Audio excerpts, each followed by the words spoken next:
Friends, welcome back to my channel Rawat classes. और आज हम करेंगे न्यू एनसीईआरटी विज्ञान का पहला अध्याय। ये जो बुक है ये किसी स्कूल में अभी लग गई है और किसी स्कूल में अभी नहीं लगी है। ठीक है, जिनके स्कूल में लगी है ये वाली बुक विज्ञान का अनूठा संसार जिज्ञासा वाली बुक है, विज्ञान की न्यू बुक एनसीईआरटी की, तो वो इस वीडियो को देख सकते हैं। और अगर नॉलेज के लिए देखनी है तो वो भी देख सकते हैं। चलिए, विज्ञान का अनूठा संसार। ठीक है, तो चैप्टर का नाम ही है विज्ञान का अनूठा संसार। पहले हम टाइटल को पढ़ते हैं, जैसा कि पहले से ही मैं बता देती हूँ। विज्ञान का अनूठा संसार यानी कि जो विज्ञान है उसका अपनी एक दुनिया है, वो भी बहुत अनोखी दुनिया है। साइंस में यानी विज्ञान में कुछ ऐसी बातें होती हैं जो बहुत अचंभे में डाल देती है। ठीक है, विज्ञान से ही हम किसी भी वस्तु के बारे में डीप नॉलेज को ग्रहण करता हूँ। कैसे बनी, उसमें क्या क्या चीज़ें घटी और क्या हुआ, तो विज्ञान के थ्रू हम पता लगा सकते हैं। ठीक है, मनुष्य सदैव अपने आसपास के परिवेश के विषय में जानने के लिए उत्सुक रहता है। जी हाँ, बिल्कुल। ठीक है, एक मनुष्य जो है अपने आसपास के परिवेश में जो कुछ भी देखता है वो ये कैसे बना, क्यों हुआ, ठीक है, तो उसके बारे में जानने के लिए उत्सुक रहता है। इवन एक छोटे से बच्चे को देखोगे ना, वो पूछेगा क्यों हुआ, ये क्या है, ये क्यों बना, ऐसे क्वेश्चन आएंगे। तो ये विज्ञान के थ्रू हम बहुत अच्छे से आइडिया लगा सकते हैं। बचपन से ही हम अपने आसपास के क्षेत्र के बारे में खोजने लगते हैं।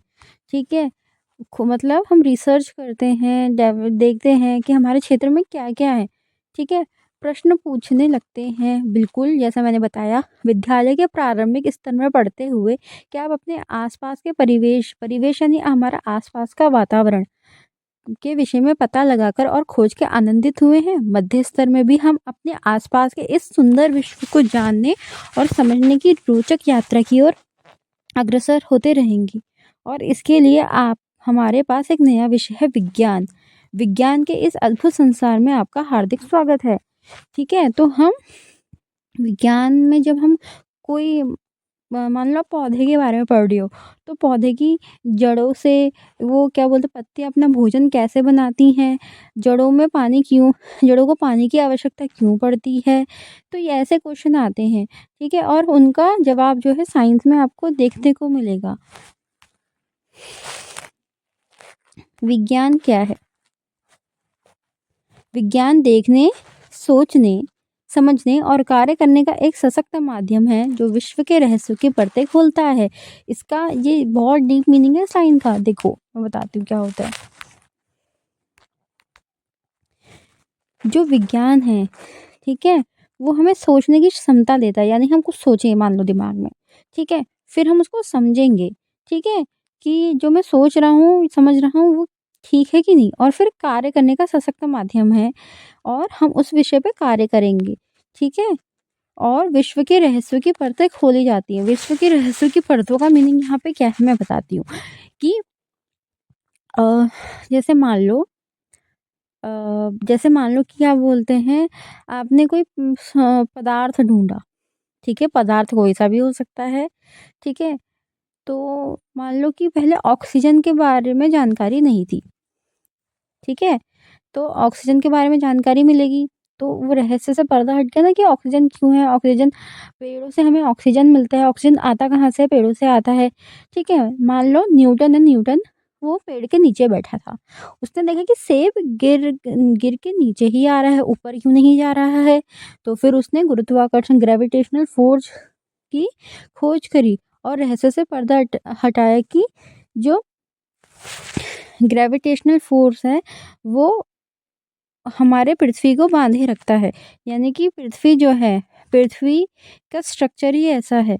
तो एक गुरुत्वाकर्षण बल की खोज हुई।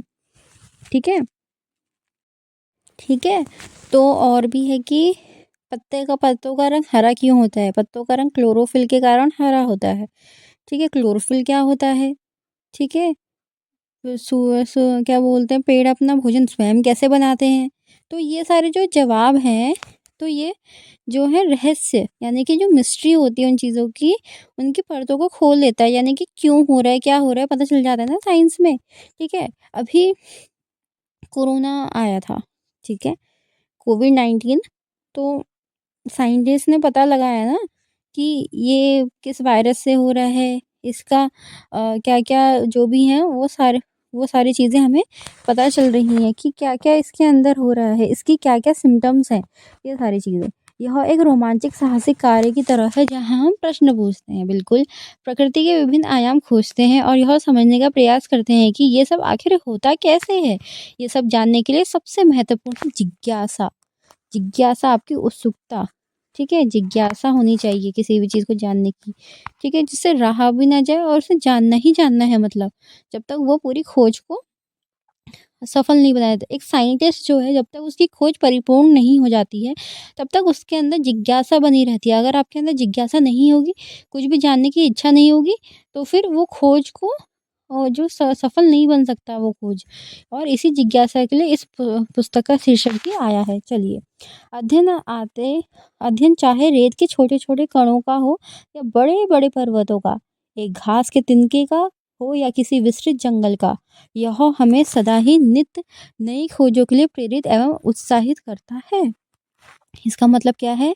इसका मतलब मैं बता देती हूँ कि रेत का एक छोटा-सा कण भी है या मिट्टी का एक छोटा-सा कण भी है, बड़े-बड़े पर्वत हैं, घास हैं, तिनके हैं, विस्तृत जंगल है, हम सदा ही इनकी खोजों में प्रेरित एवं उत्साहित रहते हैं। क्या आपने कभी रात के आकाश में चमकते तारों को ध्यान से देखा और ये सोचा कि ये तारे चमकते क्यों हैं? किसी फूल को खिलते देख आप विस्मित हुए हैं और उसे कैसे पता चलता है कि कब खिलता है? जैसे फूल की बात है तो फूल कैसे खिलता है और क्यों? और उसका समय होता है कि वो उसी समय खिलेगा। ये सब विज्ञान द्वारा उजागर होने वाले अनेक रहस्यों के कुछ उदाहरण हैं। विज्ञान के बारे में सबसे रोचक बात यह है कि ये सर्वत्र है। महासागर की गहराइयों से लेकर अंतरिक्ष की व्यापकता तक और रसोई में पक रहे व्यंजनों से लेकर खेल के मैदान तक सबसे अभूतपूर्व खोज ऐसे ही अकल्पनीय स्थानों में हुई है। यानी कि अंतरिक्ष की व्यापकता से रसोई तक, यानी कि सभी में कहीं ना कहीं विज्ञान, अगर आप खाना भी पका रहे हो ना, उसमें कहीं ना कहीं एक विज्ञान का यूज हो रहा है। ठीक है, ये है मरुस्थल और यह है समुद्री तट। ठीक है, अब समुद्री तट क्यों है? मरुस्थल में इतना रेतीला रास्ता क्यों है?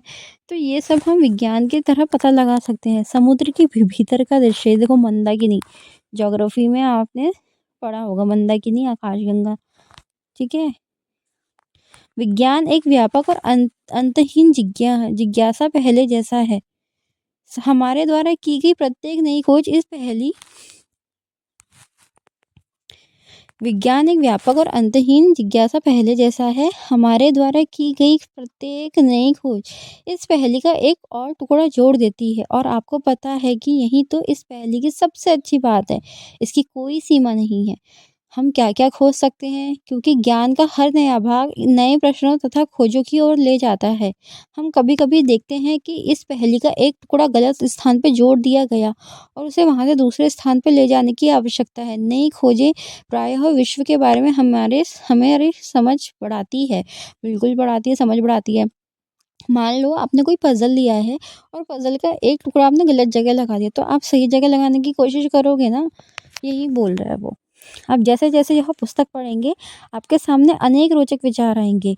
आप कई नए प्रयोग करेंगे और आपको विचार करने को प्रेरित करेंगे और आप यह भी जानेंगे कि हमारे दैनिक जीवन में ये सब कैसे उपयोगी है। अनुमान लगाइए कि जब हम नई-नई खोज करेंगे तो क्या होगा? तब हमें यह समझ आने लगेगा कि ये सभी विचार एक-दूसरे से जुड़े हैं। आइए इस यात्रा को आरंभ करते हैं अपनी पृथ्वी से। पृथ्वी एकमात्र ऐसा ग्रह है जिस पे जीवन है। पृथ्वी पर पर्यावरण भी है जिसकी रक्षा करना अति आवश्यक है। पृथ्वी पर जीवन की एक अद्भुत विविधता है। पौधे और जंतु जो एक ग्रह के विभिन्न क्षेत्रों में जीवित रहने और फलने फूलने में सफल हो सके। आपके किसी बीज को एक पौधे में और किसी इल्ली कैटरपिलर को एक सुंदर सी तितली में परिवर्तित होता देखा होगा तथा ऐसे अनेक अवलोकन किए होंगे। इस पौधे और जंतुओं का विकास किस प्रकार होता है। देखो यहाँ पे पहले पृथ्वी के बारे में कुछ एक्सप्लेन किया गया है। ठीक है, ठीक है। तो इस पे क्या कह रहा है, इस पे ये कहा जा रहा है कि जो पृथ्वी है वो एकमात्र ऐसा ग्रह है जिसमें जीवन है, बाकी ग्रहों में जीवन नहीं है पर पृथ्वी पे जीवन है। पृथ्वी पर पर्यावरण भी है, ठीक है, पर्यावरण के बिना ही तो जीवन है यहाँ पे, वरना पर्यावरण नहीं होता तो हम भी नहीं होते, जीव जंतु भी नहीं होते, जिसकी रक्षा भी करना हमारा कर्तव्य है कि हम उसकी रक्षा करें, ठीक है। लेकिन आज औद्योगिकरण हो रहा है, बहुत सारी बिल्डिंग्स बन रही है, अगर आप बनाते भी हो कोई चीज़ तो उतनी पौधों को लगाना भी आवश्यक है, ठीक है। जीव जंतु हैं, फलने-फूलने में सफल हो सकें। अगर बीज को एक पौधे और उसकी कैटरपिलर को सुंदर तितली में परिवर्तित होता देखो ये एक है कैटरपिलर, ये कैसे तितली में परिवर्तित हो जाएगी ये भी देखना इम्पोर्टेंट है। वास्तव में हमारे शरीर की वृद्धि विकास के लिए हमें भोजन की आवश्यकता है, बिल्कुल है। विशेष रूप से भारत जैसे विशाल विविध देश में भोजन अत्यंत मन भावन है। देश भर में विभिन्न प्रकार के स्वादिष्ट पकवान और उसको बनाने की विशिष्ट विधियां हैं। ये सब किससे बनते हैं, हमें कैसे पता चले करेंगे, ठीक है। तो ये क्वेश्चन पुट अप हो रहे हैं कि कैसे पता करेंगे। हमें जीवित रहने के लिए भोजन के साथ साथ जल की भी आवश्यकता होती है। देखो आपको कैसे पता चल रहा है कोई चीज़, ये देखो ये साउथ इंडियन डिश है, यानी कि साउथ की डिश है ना। ये लिट्टी चोखा है, बन रहा है।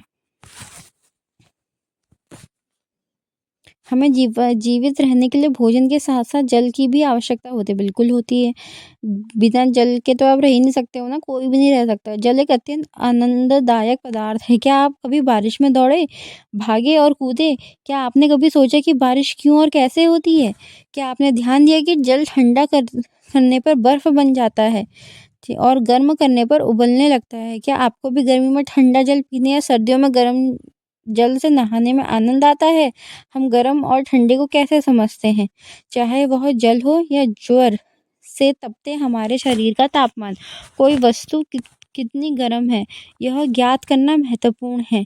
और फिर हमारे आसपास अनेक प्रकार की वस्तुएं हैं, जिस कागज पर हम लिखते हैं, धातु की चाबी, प्लास्टिक का पैमाना, हमारे बॉक्स में मिटाने वाला रबर, बॉक्स को बंद रखने का चुंबक, हमारे पहनने के कपड़े, दूध पीने का प्याला और बहुत सी अन्य वस्तुएं, ये सब किससे बनती हैं? क्या ये विभिन्न पदार्थ हैं? बिल्कुल। जो भी आपको आसपास में दिख रहे हैं वो सब किसी न किसी मटेरियल पदार्थ से बना है। इस पुस्तक की यात्रा में हम जैसे जैसे आगे बढ़ेंगे वैसे वैसे इस पृथ्वी पर विद्यमान प्रत्येक वस्तु के बारे में प्रश्नों की एक अत्यंत सी सूची बन जाएगी। किंतु प्रश्नों की यह सीमा केवल पृथ्वी के लिए ही क्यों हो? हम उससे परे सूर्य, चंद्रमा और आकाश में चमकने वाले लाखों तारों पर भी प्रश्न पूछ सकते हैं। चाहे आपको अगर आपको ये सब जानना है ना तो ज्योग्राफी की 6th क्लास की वीडियो ज़रूर देख लेना, वो मैंने बना रखी है। चाहे आपको किसी पत्ती की संरचना के बारे में जानना हो या कि वस्तु कैसे गति करती है या कि मूंगफली की छिलके को कैसे अलग करते हैं, इस पुस्तक का प्रत्येक अध्याय आपकी जानने की इच्छा को जागृत करेगा। इस चैप्टर का उद्देश्य ही यही है कि जिज्ञासा को बच्चों में बनाए रखना, संभवतः आपके मन में अनेक प्रश्न भी पैदा करेगा। चाहे आपने ध्यान न दिया हो, फिर भी आप अनेक प्रश्नों के उत्तर अब तक ढूंढते रहे होंगे। मान लीजिए कि आपकी कलम लिखना बंद कर देती है, तब आप क्या करेंगे? क्या आप शायद अपने आप से यह प्रश्न होगा कि मेरी कलम ने लिखना क्यों बंद कर दिया? आप यह अनुमान लगाएंगे कि कलम की जो स्याही है वो ख़त्म हो चुकी है। तब आप इस अनुमान का परीक्षण कलम खोलकर रिफिल की स्याही जांच करेंगे। यदि वह खाली है तो आप जान जाएंगे कि आपका अनुमान सही था। परंतु मान लीजिए आप देखते हैं कि स्याही समाप्त नहीं हुई, तब आप क्या करेंगे? आप एक और अनुमान लगाएंगे, संभवतः स्याही सूख गई है। इसकी जांच करने के लिए यह अनुमान सही है या नहीं, अब आप कुछ और करने का प्रयास करेंगे। वास्तव में विज्ञान ऐसे कार्य करता है, आपके यह जानने का प्रयास कि आपकी कलम ने लिखना क्यों बंद कर दिया, वैज्ञानिक विधि का एक यह उदाहरण है। यह क्रियाकलाप एक, आइए सोचने लगे, एक ऐसी ही अन्य समस्या के बारे में लिखें जिसे आपने हल करने का प्रयास किया हो। आपने किन चरणों का पालन किया? तो विज्ञान केवल तथ्य एवं आंकड़ों की याद करना अथवा केवल प्रयोग करना नहीं है। विज्ञान चरण द्वारा चरण मतलब स्टेप बाय स्टेप की प्रोसेस है कि इस स्टेप में ये होगा, ये दूसरे स्टेप में ये होगा। हमारे प्रश्नों के उत्तर ढूंढने में सहायक होता है। वे कौन से चरण जिनका अनुपालन कर सकते हैं? सबसे पहले जो हमें रुचिकर लगता है या जिसे हम समझ नहीं पाते, हम अवलोकन करते हैं, ठीक है। हम अचंभित करता है और शायद हम उसके बारे में एक प्रश्न सोचते हैं। सबसे पहले आप उस वस्तु को देखेंगे, ठीक है? फिर उसके बारे में सोचेंगे। इसके बाद उस प्रश्न के संभावित उत्तर का अनुमान लगाएँगे, यानी गेस वर्क करेंगे, अनुमान, चाहे वो सही नहीं हो या सही हो, ठीक है? लेकिन आप अनुमान लगाएँगे। इस अनुमान का हम प्रयोग अनेक अवलोकन द्वारा सत्यापित करने के लिए कर सकते हैं। अब एक एक आपने ढूँढा उसका सॉल्यूशन, आप फिर उसको दूसरी जगह भी अप्लाई करके देखोगे। इसके बाद हम परिणामों का विश्लेषण करेंगे, यानी एनालाइज़ करेंगे। यह देखने के लिए करते हैं क्या इससे वास्तव में हमारे प्रश्न का उत्तर प्राप्त हुआ या नहीं।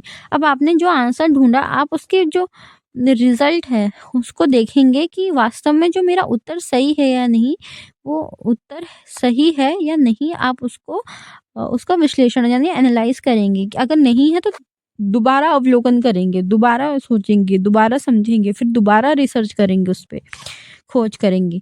वैज्ञानिक वे लोग होते हैं जो समस्याओं का हल ढूँढने अथवा नई वस्तु की खोज करने के लिए वैज्ञानिक विधि का प्रयोग करते हैं।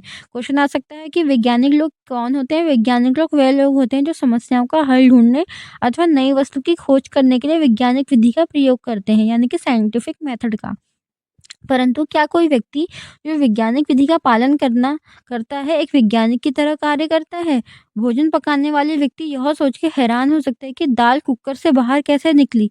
क्या कुकर में बहुत अधिक पानी था? साइकिल की मरम्मत करने वाले व्यक्ति के बारे मैं सोचिए, जो यह ढूँढने का प्रयास कर रहा है कि टायर से हवा कैसे निकली, हवा कहाँ से बाहर निकली?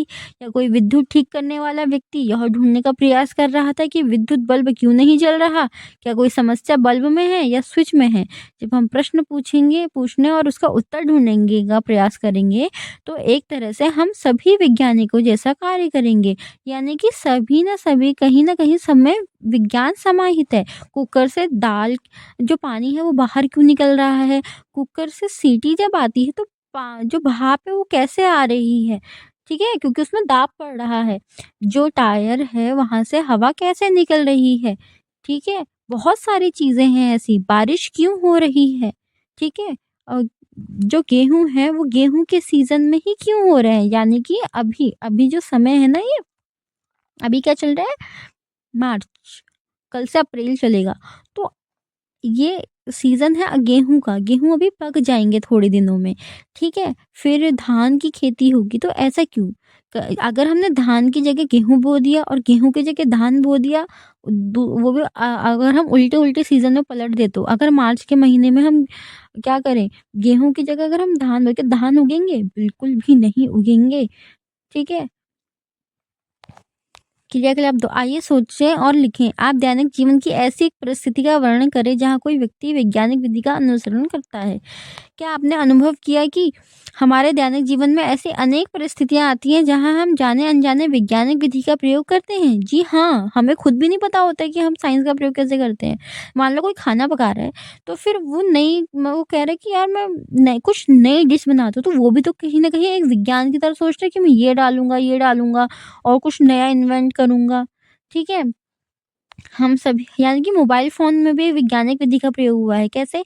पहले बटन वाले फ़ोन थे, कीपैड वाले फ़ोन, फिर धीरे-धीरे स्क्रीन टच पे कहीं न आए, लैपटॉप की जगह अब टैब आ गए, तो ऐसी चीज़ें। हम सभी एक सीमा तक वैज्ञानिक विधि का अनुप्रयोग करते हैं। हमें हमारी बड़ी समस्याओं को हल करने एवं ब्रह्मांड के रहस्यों का समाधान निकालने की क्षमताओं को बढ़ाती है। यह समझना आवश्यक है कि विज्ञान को समझने और सीखने के लिए जिज्ञासु होना और आसपास के वातावरण का अवलोकन करना सर्वोपरि है। जब हम जिज्ञासु होते हैं तब हम प्रश्न पूछने लगते हैं, कैसे और क्यों? स्मरण रखिए कि यह संसार वस्तुओं का एक भंडार है, बिल्कुल है। हम नहीं जानते कि और कितनी भी वस्तुएं हैं जिन्हें खोजना अभी शेष है। हम हाँ, बिल्कुल अभी तो कितनी चीज़ें हमें पता ही नहीं होंगी। यदि आपको किसी वस्तु या घटना के बारे में प्रश्न पूछा तो यह क्यों होता है? तो आपके उसके बारे में आप क्या पूछेंगे? आप अपने प्रश्न का उत्तर किस प्रकार खोजेंगे? यह लिखने का प्रयास कीजिए। वैज्ञानिक खोजें अकेले कम होती है। दुनिया भर के वैज्ञानिक प्रायः एक दूसरे के साथ बड़े-बड़े समूह में कार्य करते हैं। इसीलिए यदि आप स्वयं उत्तर नहीं ढूँढ पाते तो अपने मित्रों से निसंकोच सहायता माँगे। साथ मिलकर खोजना सदैव आनंदित होता है। ठीक है, साइंटिस्ट अगर अकेले खोज कर रहा है, अगर नहीं मिल रहा तो समूह में कार्य करना ज़रूरी है। संभवतः आपको सभी प्रश्नों के उत्तर कक्षा 6 में नहीं मिलेंगे। चिंता ना करें, आप विज्ञान की यात्रा पर निकल पड़े हैं अगले 5 वर्षों के लिए या उससे भी आगे। बुद्धिमान बनने के लिए प्रश्न पूछने वाला बनना आवश्यक है। बिल्कुल है। जिस प्रकार बच्चे बारिश का आनंद लेते हैं उसी प्रकार विज्ञान भी एक आनंदमयी खोज जैसा होता है। विज्ञान की इस यात्रा का आनंद लें और खोज करते रहें। ब्रह्मांड के अद्भुत रहस्य के बारे में सोचना कभी भी बंद ना करें और प्रश्न पूछते रहें। क्या आप विज्ञान की इस रोमांचक यात्रा निकलने के लिए तैयार हैं? तो अब हम कल से नेक्स्ट चैप्टर पढ़ेंगे विज्ञान के बारे में, जो नई बुक है इसका जिज्ञासा वाला। ठीक है, तो आज के लिए बस इतना ही। Thank you so much.